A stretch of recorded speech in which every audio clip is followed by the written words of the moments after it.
किन्हीं को last lecture से कुछ पूछना है पूछ लीजिए।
Good morning everyone. किन्हीं को लास्ट लेक्चर से कोई डाउट है तो पूछ लीजिए।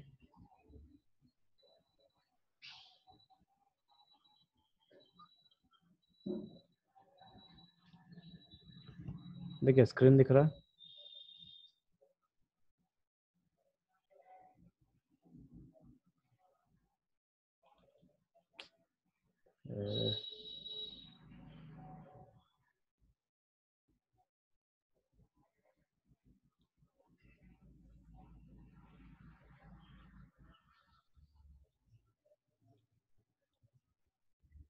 स्क्रीन दिख रहा है सबको?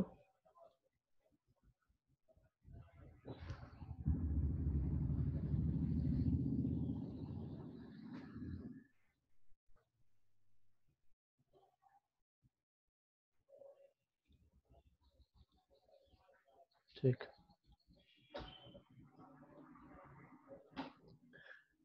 ठीक है। देखिए कल आपको 1 degree 2 degree 3 degree 4 degree carbon बताए थे, और ये 1 डिग्री 2 डिग्री देखने के लिए एग्जाम में ऑब्जेक्टिव्स में भी आता है। ठीक है, वहाँ नोटिफाई करना होता है कि आपके पास कौन सा कार्बन 1 डिग्री है, कौन सा 2 डिग्री है, इस टाइप से पूछता है।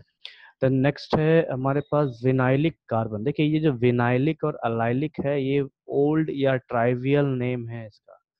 ठीक, तो आपको ध्यान क्या रखना है कि ऐसे कार्बन जिसमें डबल बॉन्ड इस टाइप से दिखता हो, कार्बन डबल बॉन्ड कार्बन, ठीक है, तो ये विनाइलिक कार्बन कहलाते हैं। और इसके ठीक साथ जो कार्बन अटैच होगा, अगर उस कार्बन की हाइब्रिडाइजेशन sp3 हो, ठीक है, sp3 हाइब्रिडाइजेशन हो, तो उसे हम अलाइलिक कार्बन कहेंगे। ठीक है, उसे हम अलाइलिक कार्बन कहेंगे। तो ये जो मेरा एग्जांपल है, ये कार्बन, ये मेरा अलाइलिक कार्बन कहलाएगा। ये ओल्ड नेम्स है इनका। तो ये कहीं कहीं पूछते हैं, ज्यादातर आपको आइसोमरिज्म में ये एग्जांपल देखने को मिलेगा। तो आइसोमरिज्म जब पढ़ेंगे हम लोग तो वहां पे देखेंगे इस चीज को। ठीक है, देन नेक्स्ट है बेंजाइलिक कार्बन एटम। तो carbon atom directly bonded to benzene ring is called benzylic carbon atom. ठीक है, यहाँ पे देखो एग्जांपल दिखाया गया है विनाइलिक कार्बन एटम का। ये पे ये दोनों कार्बन जो है ये हमारे विनाइलिक कार्बन एटम कहलाते हैं। ठीक, और इसके साथ जो हाइड्रोजन जुड़ा हुआ है वो विनाइलिक हाइड्रोजन कहलाता है। उसके बाद इसके नेक्स्ट में जो कार्बन है, ये मेरा sp3 हाइब्रिडाइज्ड कार्बन है। ठीक, क्योंकि सभी इसके सिग्मा बॉन्ड्स हैं, तो इस वजह से ये sp3 हाइब्रिडाइजेशन दिखाएगा। तो इसे हम कहेंगे अलाइलिक कार्बन। यहाँ पे ये जो एग्जांपल है, ये मेरा अलाइलिक कार्बन कहलाएगा। और जो हाइड्रोजन जुड़ा है वो हाइड्रोजन मेरा अलाइलिक हाइड्रोजन कहलाएगा। ठीक है, देन बेंजाइलिक कार्बन, देखिए इसका एग्जांपल यहाँ पे दिया गया है। बेंजीन रिंग में जो डायरेक्ट कार्बन जुड़ा है, डायरेक्ट कार्बन कैसा, तो sp3 हाइब्रिडाइजेशन का कार्बन होना चाहिए, ठीक है, उसे हम बेंजाइलिक कार्बन कहेंगे, और उस कार्बन के साथ जो हाइड्रोजन जुड़ा होगा उसे हम बेंजाइलिक हाइड्रोजन कहेंगे, ठीक। तो बेंजीन में जितने भी कार्बन है बेंजीन रिंग के सभी कार्बन विनाइलिक कार्बन कहलाते हैं, ठीक है। देखो मैं यहाँ स्ट्रक्चर को वापस से बना रहा हूँ, जो स्ट्रक्चर बना हुआ है उसी में दिखा रहा हूँ वापस से बना के। तो इस जगह पे देखो हमारे पास डबल बॉन्ड्स देखने को मिलते हैं, ठीक है।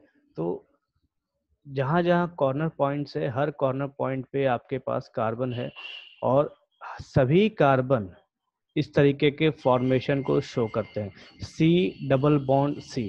तो इस हिसाब से बेंजीन के जितने भी कार्बन है, 6 कार्बन आपके विनाइलिक कार्बन कहलाते हैं, ठीक है। वही एग्जाम्पल को यहाँ पे नीचे में दिखाया गया है, विनाइलिक हाइड्रोजन दिखाया गया है जो कार्बन से जुड़े हुए हैं, ठीक है। तो ये दोनों कार्बन मेरा विनाइलिक कार्बन हो जाएगा। उसके बाद जब इन दोनों कार्बन की हम बात करेंगे तो ये दोनों कार्बन में मेरा विनाइलिक कार्बन कहलाएगा, फिर ये दोनों कार्बन जो है ये भी मेरे विनाइलिक कार्बन ही कहलाएंगे, ठीक। तो डबल बॉन्ड्स वाले जितने भी कार्बन होंगे सबको हम विनाइलिक कार्बन कह सकते हैं। देन यहाँ पे देखिए हाइड्रोजन्स की पोजीशन दिखाई गई है। नेक्स्ट है हमारे पास क्लासिफिकेशन ऑफ हाइड्रोजन एटम्स। तो जैसा कार्बन होता है वैसा ही क्लासिफिकेशन हम हाइड्रोजन का भी करते हैं। जैसे यहाँ पे 1 डिग्री हाइड्रोजन है, देन 2 डिग्री हाइड्रोजन है, ठीक है। अगर 1 डिग्री कार्बन के साथ हाइड्रोजन लगा है तो उसे हम 1 डिग्री हाइड्रोजन कहेंगे। 2 डिग्री कार्बन के साथ हाइड्रोजन लगा है तो उसे हम 2 डिग्री हाइड्रोजन कहेंगे। उसी तरीके से 3 डिग्री हाइड्रोजन कार्बन के साथ हाइड्रोजन लगा है तो हम उसे 3 डिग्री हाइड्रोजन एटम कहेंगे। 4 degree hydrogen atom does not exist, ठीक है, क्योंकि उसके पास कोई भी ऐसा बॉन्ड्स नहीं होता जो हाइड्रोजन के साथ जुड़ा हुआ। देखिए यहाँ लास्ट पॉइंट में लिखा है but there are no quaternary hydrogen atoms as no hydrogen atom is attached to a quaternary carbon atom, ठीक है। देन क्वेश्चन देता हूं, देखिए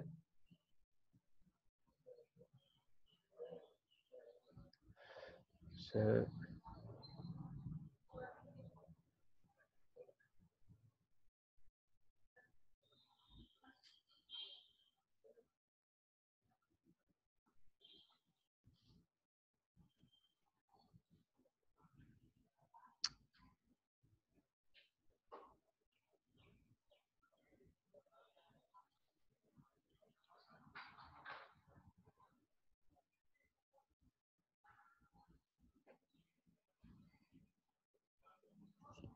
ठीक है, इसमें इसमें आप 1 डिग्री 2 डिग्री 3 डिग्री और 4 डिग्री कार्बन को ढूंढिए और बताइए।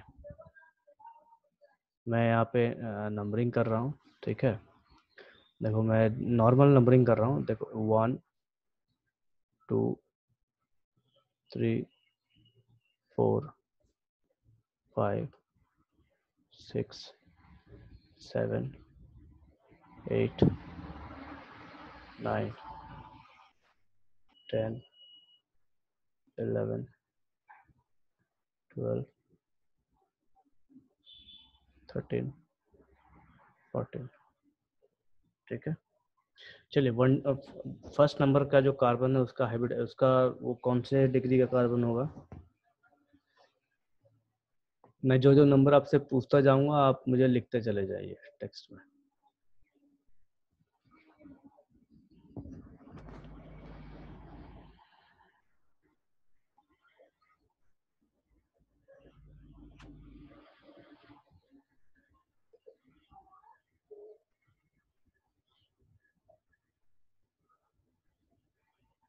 चार लोगों का आंसर, बाकी लोग का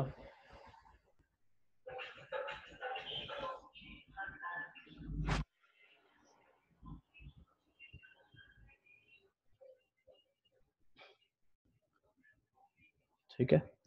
देन किसने नहीं दिया अभी तक इसमें, कल्पना सौरभ नंदनी खुशबू पीयूष रूपम विपुल पीयूष पीयूष का है, विपुल का नहीं है, और किसका नहीं है, प्रियांशु।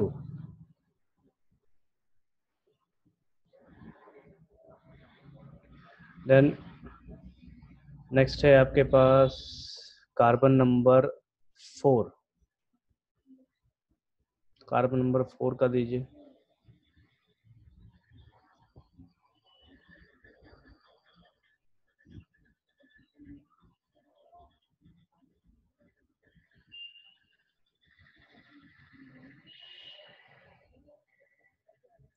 कार्बन नंबर 4 का 3। ठीक है। Then carbon number 10।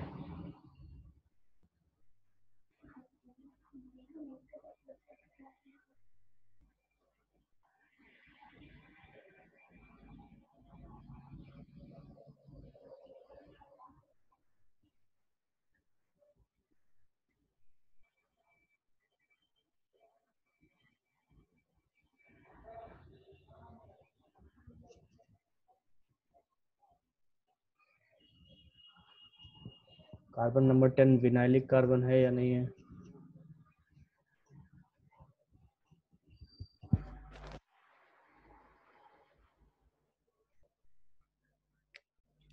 इसमें से विनाइलिक कार्बन कितने हैं और कौन कौन से नंबर पे है?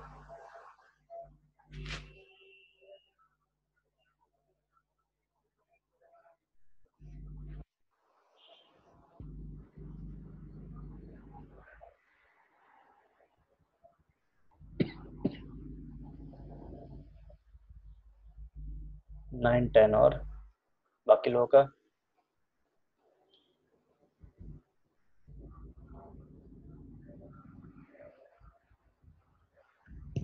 क्यों बाकी ये कहाँ छुट्टी मनाने जाएगा क्या? बेंजीन कहाँ जाएगा? बेंजीन कौन बनाएगा यहाँ पे? आप लोग हमेशा एक ही गलती कर रहे हैं। देखो मैं बार बार बेंजीन का यहाँ फॉर्मूला लिखता हूँ और आप इसको भूल जाते हैं। समझ में आ रहा है बात? यहाँ पे ये भी आपका विनाइलिक कार्बन आएगा। 5 नंबर नहीं प्रियांशु, 5 नंबर नहीं होगा। 5 नंबर देखिए सिंगल बॉन्ड से जुड़ा हुआ है, तो बेंजीन के जो अंदर वाले कार्बन्स हैं, ठीक है, जैसे मान लो मैं इसको 5 दे दूं, तो इसको मैं देता हूँ, इसको मान लीजिए ए नाम दे दूं, बी, सी, डी, ई, एफ। ठीक है, तो ये जो होगा ये मेरा सभी विनाइलिक कार्बन कहलाएगा, ये 5 वाला नहीं कहलाएगा। ठीक है।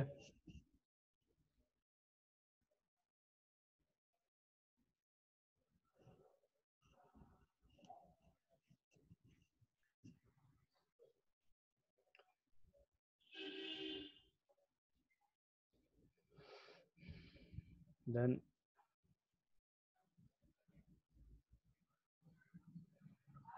नेक्स्ट नेक्स्ट एक टर्म है दैट इज एन। एन, ये जो देखिए यहाँ पे एक छोटा सा एन लिखा हुआ है, ठीक है, ये छोटा सा एन स्टैंड्स फॉर नॉर्मल। उसके बाद एक टर्म आता है आइसो, और एक टर्म है नियो। तो ये जो टर्म है ये आईयूपीएससी का टर्म है, लेकिन पुराना टर्म है नेमिंग करने का। ठीक है, जैसे जैसे ऑर्गेनिक कंपाउंड्स का डिस्कवरी होते चला गया, वैसे वैसे नेमिंग के रूल्स रेगुलेशन भी बदलते चले गए।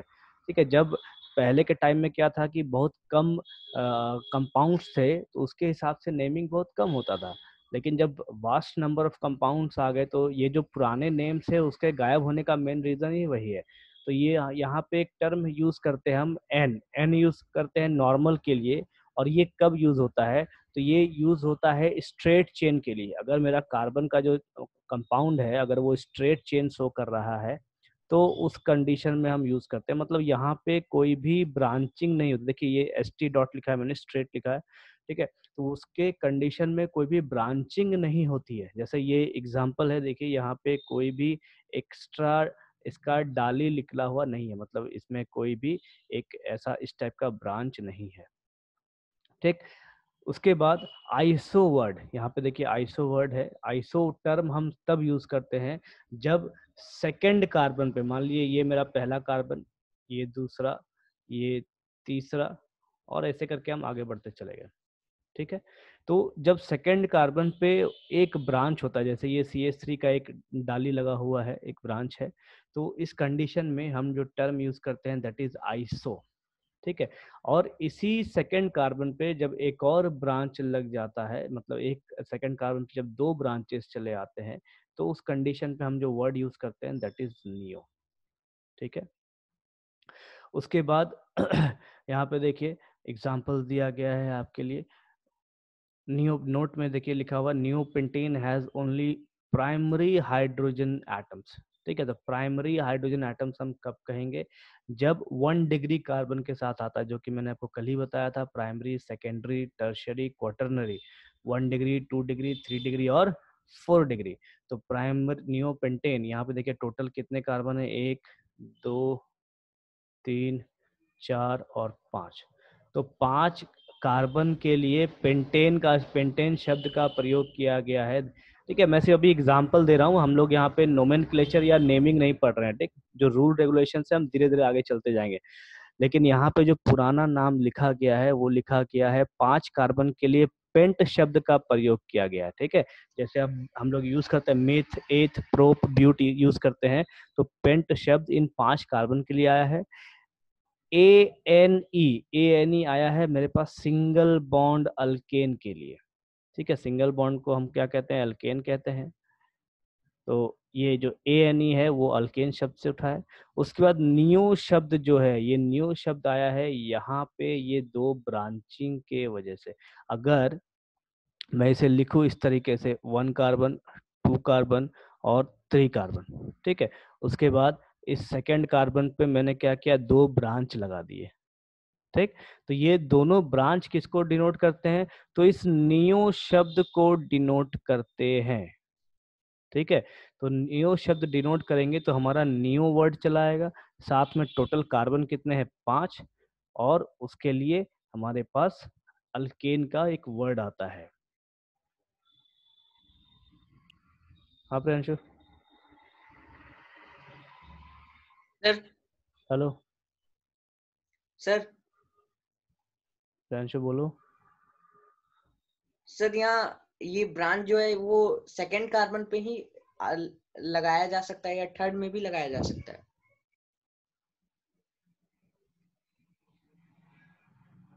हेलो। सर। हाँ बोलो। सर ये जो ब्रांच जो है हाँ। सेकंड कार्बन पे ही लगाया जा सकता है क्या? नहीं नहीं, सेकंड कार्बन नहीं लगा, ये कहीं भी लगता है। ठीक है। लेकिन यहाँ पे एग्जाम्पल देने का यही रीजन है कि जब पहले ऑर्गेनिक कंपाउंड बहुत ज्यादा नहीं थे, तो उस कंडीशन में जो लिमिटेड कंपाउंड्स थे ना, स्टार्टिंग में सिर्फ इस कार्बन पे देखा जाता था, फिर इस कार्बन पे देखा जाता था, तो उसके लिए ये वर्ड निकाला गया। लेकिन बाद में क्या हुआ कि कार्बन के लंबे लंबे चेन्स के जो कंपाउंड्स है वो फॉर्म होते हुए दिखते थे। और ब्रांचिंग को हम कहीं भी यूज कर सकते हैं।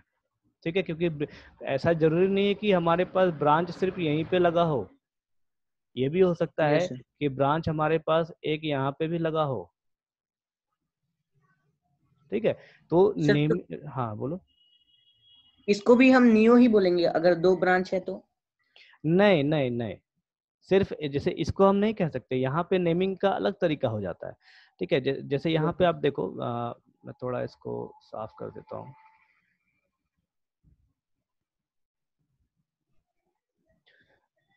जैसे देखिए आपको अभी नियो आइसो शब्द कब यूज किया गया है? अगर एक कार्बन का कोई भी लंबा चेन है मान लो, ठीक है, तो सेकेंड कार्बन पे अगर एक कार्बन लगा हुआ हो तो इसको आइसो शब्द के नाम से कहा गया। ठीक। उसके बाद अगर इसमें एक और कार्बन जोड़ दिया जाए तो इसको नियो कह दिया। तो ये था इसका पुराना नाम। लेकिन जब सिंथेसाइजेशन हो रहा था, मतलब जब ऑर्गेनिक कंपाउंड्स बनाए जा रहे थे लैब में, दिन प्रतिदिन जो प्रैक्टिकल्स चल रहे थे, जो आपने जो एक टर्म पढ़ा था बीच में एनसीईआरटी में, ठीक है, जो लैब में जो काम चल रहा था, तो उसमें क्या देखा गया था कि ये जो ब्रांच है कोई जरूरी नहीं है कि हमारे सेकंड कार्बन पे आए। ये मान लो मैं इसको उठा के कहीं और डाल देता हूँ। मान लीजिए मैंने यहाँ पे एक कार्बन डाल दिया, तो ये इस जगह पे CH3 ग्रुप हो, ठीक है। उसके बाद मान लो यहाँ पे मैंने C2H5 लगा दिया, ठीक है। तो मेरे पास ब्रांचिंग के जो ऑर्डर्स है वो बदल गए, ठीक है। पहले तो हमने क्या पढ़ा था कि भाई सेकंड कार्बन पे होगा, लेकिन कौन सा होगा, तो मिथाइल ग्रुप होना चाहिए। लेकिन यहाँ पे देखिए कार्बन 2 है, 2 कार्बन का यहाँ पे चेन चलाया या ब्रांच चलाया, तो अब जो आइसो और नियो का टर्म है वो यहाँ फेल हो जाता है, ठीक। मतलब हम उस वर्ड से इसको जस्टिफाई नहीं कर सकते, ठीक है। तो एक लिमिटेशंस है आइसो और नियो की कि वो सेकंड कार्बन पे ही लागू होंगे, बाकी कार्बन पे लागू हम नहीं कर सकते, ठीक। तो यस सर। इस इन सब चीजों को ओवरकम करने के लिए ही फिर नई नई थ्योरी आती चली गई या नए नए रूल्स आते चले गए, और लास्ट में आईपेक ने एक कॉमन रूल बनाया, ठीक, कि कॉमन रूल से हम हर किसी को डिफाइन कर सकते हैं, जो मॉडर्न थ्योरी है उससे हम हर किसी को डिफाइन कर सकते हैं, ठीक है। रह गया बात इनको पढ़ने का, तो एग्जाम्स है, हम हमारा सिलेबस है, सिलेबस में ये सब चीजें डिफाइंड है कि पुराना भी पढ़ना है और नया भी पढ़ना है। वो इसलिए होता है ताकि हमको पता चले कि जो थियोरी है या जो टेक्नोलॉजी है वो कैसे कैसे डेवलप किया, या जो भी चीज़ का, जैसे आईपैक एक सिस्टम है, एक बॉडी है जो केमिस्ट्री को समझने में मदद करता है। तो जब तक हम आईपैक के काम को नहीं समझेंगे तब तक हम किसी चीज़ को नहीं समझ सकते। इसीलिए पुरानी थ्योरी भी इन्वॉल्व होती है और नई थ्योरी भी इन्वॉल्व होती है इस सिलेबस में, ठीक है। Yes sir. तो यस सर। इस जगह पे आपको फिलहाल जो एग्जांपल्स है, एग्जांपल में आपको ये समझ के चलना है कि आइसो हम तब यूज करेंगे जब सेकंड कार्बन पे मेरे पास एक ब्रांच रहेगा, और नियो हम तब यूज करेंगे जब सेकंड कार्बन पे 2 ब्रांच आएंगे तब, ठीक है। तो ये नेमिंग के वक्त हमको यूज करना। कई बार क्या होता है एग्जाम्स में कि वो लिख देता है आइसोब्यूटेन, ठीक है, कई बार देता है, मतलब कंफ्यूज करने के लिए बच्चे को सिर्फ ये करते हैं ये लोग कि आइसोब्यूटेन मान ली लिख दीजिए। तो होता क्या है कि हमें पता तो है कि भाई ब्यूटेन क्या है, ब्यूटेन का मतलब 4 कार्बन हमको कंफर्म पता है, लेकिन जब आइसो वर्ड चला आता है तो बहुत लोगों को आइसो में कंफ्यूजन है कि उनको ये पता है कि भाई ब्रांचिंग तो होती है, लेकिन ब्रांचिंग कहाँ लगाए।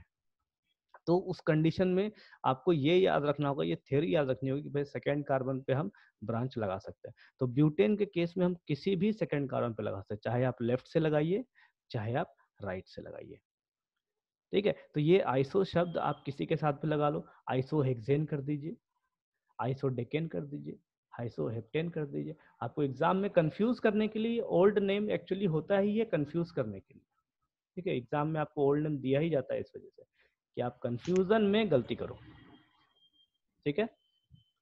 तो यस सर। फिलहाल नेमिंग के वक्त आपको ये जो डेफिनेशन देखो, मैंने यहाँ जो डेफिनेशन ये लिखा है इसको आप एकदम दिमाग में बिठा लो कि सेकंड कार्बन होगा, सेकंड कार्बन पे ये चीजें होंगी, तो आइसो और नियो हम कहेंगे। बाकी नॉर्मल के लिए तो हमें कोई कंफ्यूजन नहीं, नॉर्मल मेरा स्ट्रेट चेन को डिनोट करता है जनरली, ठीक है। यस। चलो यस। देन जैसे देखिए यहाँ पे देखो आइसो ऑक्टेन की बात की जा रही है यहाँ पे। ऑक्टेन ऑक्टेन हमको पता है कि 8 कार्बन को डिनोट करता है। तो अभी आप गिन लीजिए टोटल कितने कार्बन है, 1 2 3 4 5 6 7 8। तो 8 कार्बन का जो चेन है, हमको 8 कार्बन कैसे भी मिल सकते हैं। अब यहाँ पे देखिए आइसो जो टर्म है, आइसो किसके लिए आता है, सेकेंड कार्बन पे एक ब्रांचिंग होनी चाहिए, ठीक है। हमको पता है इस चीज को। अब मैं इस चीज को अरेंज करता हूँ, मान लो इस तरीके से 1 2 3 4 5 6 7 और एक यहाँ 8। देखो दोनों का स्ट्रक्चर में फर्क आ गया कि नहीं आ गया, ठीक है। तो ये जो फर्क है, इसी चीज को रिमूव करने के लिए आईपैक ने मॉडर्न थ्योरी दिया है, जो उनका रूल रेगुलेशन है उस चीज को दिया है। अभी कार्बन तो दोनों जगह मेरे पास 8 है, लेकिन स्ट्रक्चर में फर्क है। तो स्ट्रक्चर में फर्क कैसे आ गया, तो इस जगह पे देखिए यहाँ पे जब देखो ऑर्गेनिक में बहुत सारी थ्योरीज हैं जो स्ट्रक्चर्स को समझाती हैं। अब यहाँ पे देखो ये जो स्ट्रक्चर मैंने एक्स्ट्रा बनाया है, इस कंडीशन में अगर मैं कहूँ कि या यूँ कहो कि ऑर्बिटल डायग्राम अगर हम बनाना का प्रयास करें तो ऐसा ये बन सकता है, ठीक है। और इसका अगर कुछ बनेगा तो ये इस तरीके से बनेगा। इसको मैं अलग कलर से बनाता हूँ, ये इस तरीके से आना चाहिए, ठीक, अगर ऑर्बिटल्स ओवरलैप करेंगे तो उसके बाद इधर मैं मान लो हाइड्रोजन लगा देता हूँ, ठीक है, इधर से भी हाइड्रोजन लगा देता हूँ। अब देखिए ये एक स्ट्रक्चर है जो कार्बन मुझे इस टाइप से दिख रहा है ब्रांच वाला।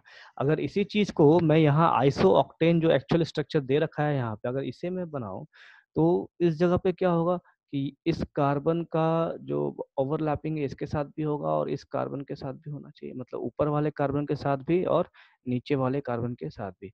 तो एक टर्म आता है दैट इज स्टेरिक हिंड्रेंस, मैं यहाँ लिख रहा हूँ, ठीक है, देखिए स्टेरिक हिंड्रेंस। स्टेरिक हिंड्रेंस एक टर्म है which is very important for the stability of A molecule in organic chemistry. ये काफी इंपॉर्टेंट टर्म माना जाता है छोटा सा टर्म। इसका एक सिंपल सा मीनिंग है भीड़ भाड़ वाला इलाका। ठीक, अभी आप देखो किसी कमरे में अगर 10 लोगों की कैपेसिटी है और वहां पे आप 10 के जगह 40 को ठूस दीजिए तो या तो कोई मरमुरा के बाहर आएंगे या तो फिर रूम तोड़ के बाहर चला आएगा, सब गेट वेट तोड़ के बाहर चले आएंगे। ठीक है, तो स्टेरिक हिंड्रेंस का भी यहाँ पे सेम फंडा है कि इलेक्ट्रॉन्स की डेंसिटी जब ज्यादा होने लग जाती है तो मॉलिक्यूल्स अनस्टेबल होने लग जाते हैं। ठीक, तो इस कंडीशन में अगर इन दो स्ट्रक्चर को हम बना रहे हैं, ठीक है, यहाँ पे मैं लिख देता हूँ स्ट्रक्चर दिस इज 1 और ये आपका स्ट्रक्चर 2 है। ये रेड और एक मिनट, हाँ ये आपका स्ट्रक्चर 2 है। ठीक है, तो यहाँ पे देखिए स्टेबिलिटी जो है हम करते कहते क्या है कि इस कंडीशन में जो स्टेबिलिटी है ये 2 की ज़्यादा होगी क्योंकि यहाँ पे स्टेरिक हिंड्रेंस हमको कम देखने को मिलता है। इस एरिया में जो डेंसिटी है इलेक्ट्रॉन का वो हमको कम देखने को मिलता है एज कम्पेयर टू ये एरिया। ठीक है, तो ये सारी चीज़ें फ़र्क आ जाती है मॉलिक्यूल्स के पोजीशंस में, मॉलिक्यूल्स का जो पोजीशन है वो चेंज होता है। तो ठीक, तो ये सारे फर्क हैं नेमिंग के।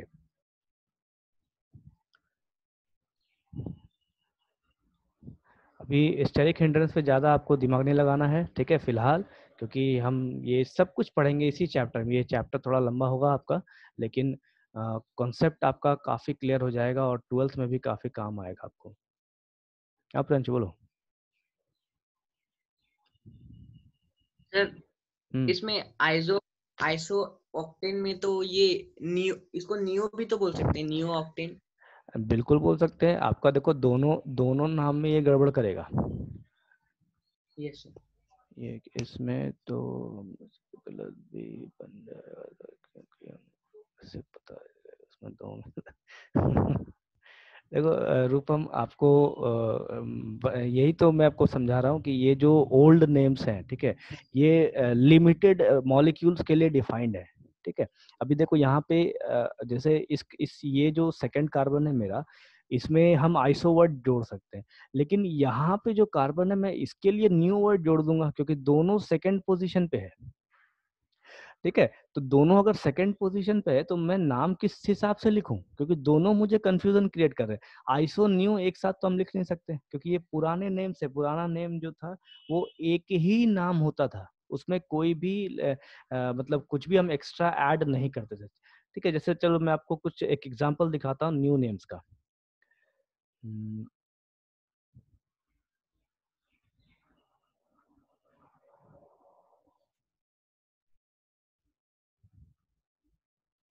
देखिए यहाँ पे आपको एग्जांपल दिख रहा है एक 3 मिथाइल ब्यूटेन 1 ऑल। ठीक है, ये एक एग्जांपल है। अब यहाँ पे आप देखिए कि carbon number 1, carbon number 2, then 3, then 4। ठीक, तो चार कार्बन है और ये जो कार्बन है ये मेरा आइसो टर्म को डिनोट करता है। लेकिन इस कंडीशन में कहीं पे भी देखिए नेमिंग में आइसो वर्ड आया है क्या? कहीं भी नहीं आया।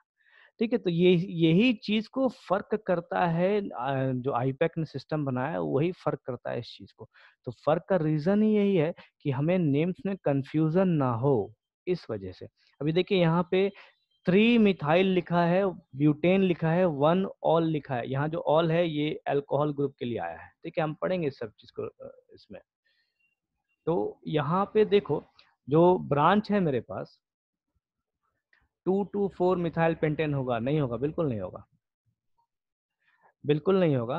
क्योंकि देखिए हम जब नेमिंग करते हैं ना तो नेमिंग में देखो हम बहुत कुछ देखते हैं, बहुत सारे रूल रेगुलेशंस है और बहुत सिंपल रूल रेगुलेशंस है। सबसे पहला यहाँ पे देखिए ये OH ग्रुप है, ये मेरा फंक्शनल ग्रुप है, ठीक। उसके बाद हम कार्बन की संख्या वहां से चालू करते हैं जहां पे फंक्शनल ग्रुप होता है। तो 1 2 3 4 ऐसे आएगा।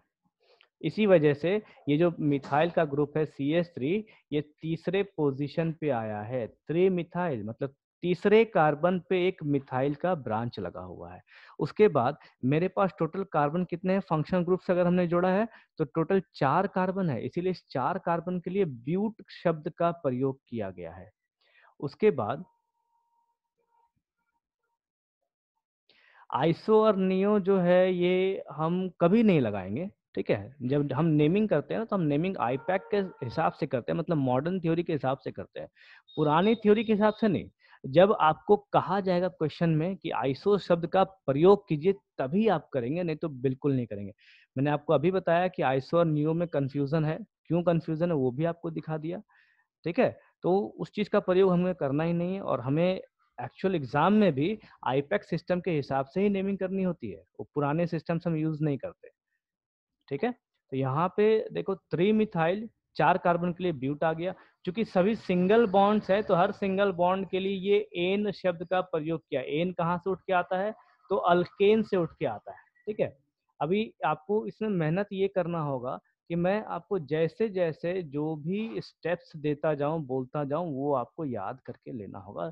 और याद कैसे होगा, तो रट्टा मार के नहीं, आपको लिख लिख के प्रैक्टिस करना होगा। ये चैप्टर बहुत इंटरेस्टिंग चैप्टर है, लेकिन कब, जब आप इसको प्रैक्टिस करेंगे तब। ये सिर्फ रटने के लिए नहीं है।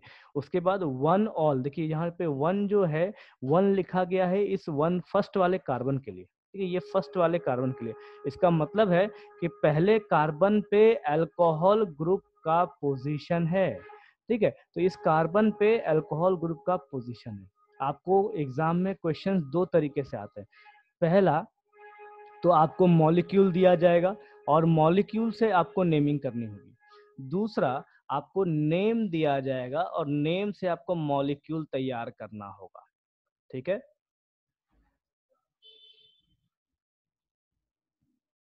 ये कि 10 में बहुत प्रॉब्लम हुआ ये।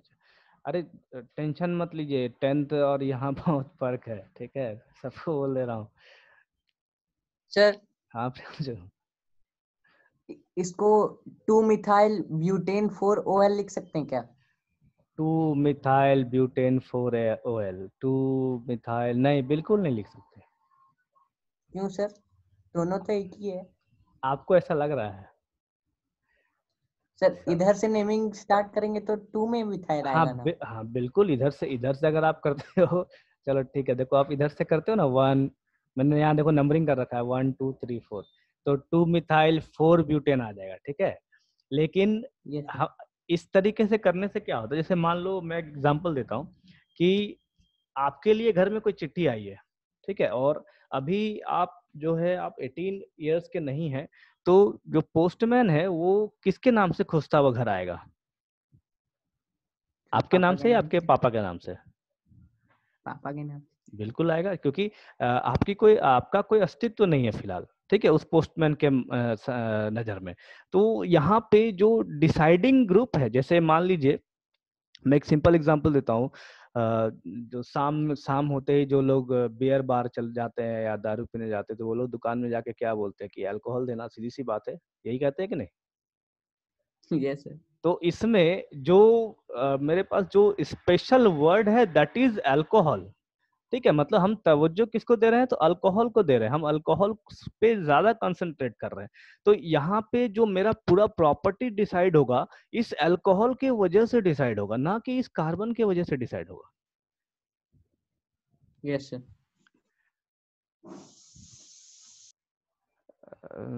लेकिन नंबरिंग तो फंक्शनल ग्रुप से होता है। हाँ रूपम, मैं भी वही कह रहा हूँ, ठीक है, बस कंफ्यूजन है इन लोग का। बाकी ये क्या लिखा है सर?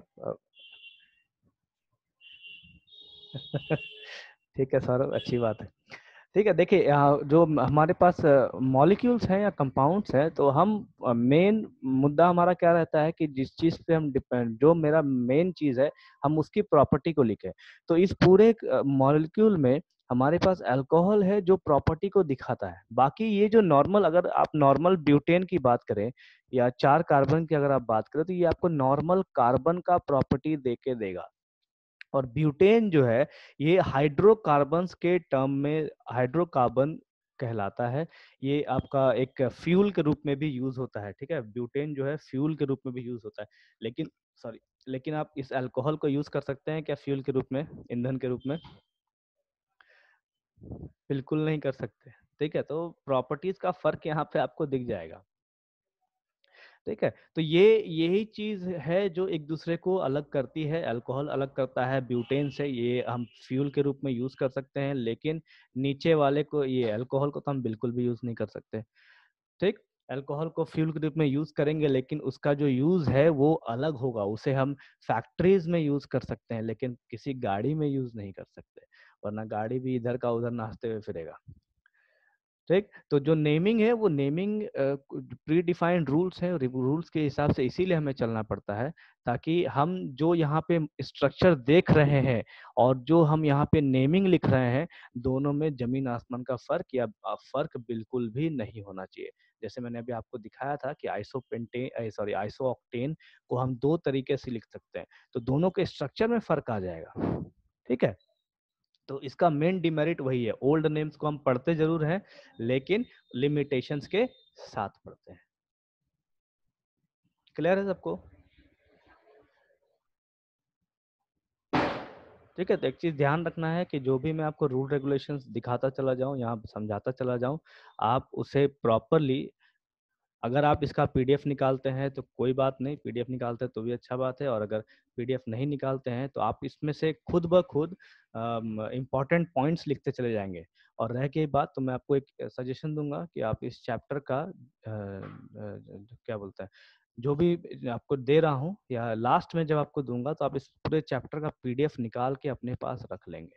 ठीक है, इस पीडीएफ में बहुत कुछ आएगा जो 11th और 12th दोनों के कॉन्सेप्ट को क्लियर करता है। देन कहाँ थे हम लोग, कहाँ गया, कहाँ मिल गया। उसके बाद देखिए, यहाँ आइसोनियो हमारा हो गया, देन है alpha carbon and beta carbon. ठीक है, अब देखो, मैंने आपको 1 डिग्री 2 डिग्री, एक सेकेंड, टाइम भी खत्म हो रहा है। ठीक है, तो यहाँ पे देखिए 1 डिग्री 2 डिग्री मैंने आपको बताया है। उसके अलावा पुराने समय में अल्फा बीटा गामा डेल्टा ये कार्बन्स यूज हुआ करते थे। जैसे यहाँ पे मैंने नोटेशन में सिर्फ अल्फा लिखा है, बीटा लिखा है, इसके आगे गामा आएगा, डेल्टा आएगा। ठीक है, जितने भी आप सिंबल्स देखते हैं सब कुछ आएगा। जैसे देखो, मगर मैं 4 कार्बन यहाँ लिखता हूँ, 1 2 3 और ये 4, तो ये पहला कार्बन मेरा अल्फा हो जाएगा, ये बीटा हो जाएगा, ये गामा हो जाएगा, ये डेल्टा हो जाएगा, डेल हो जाएगा।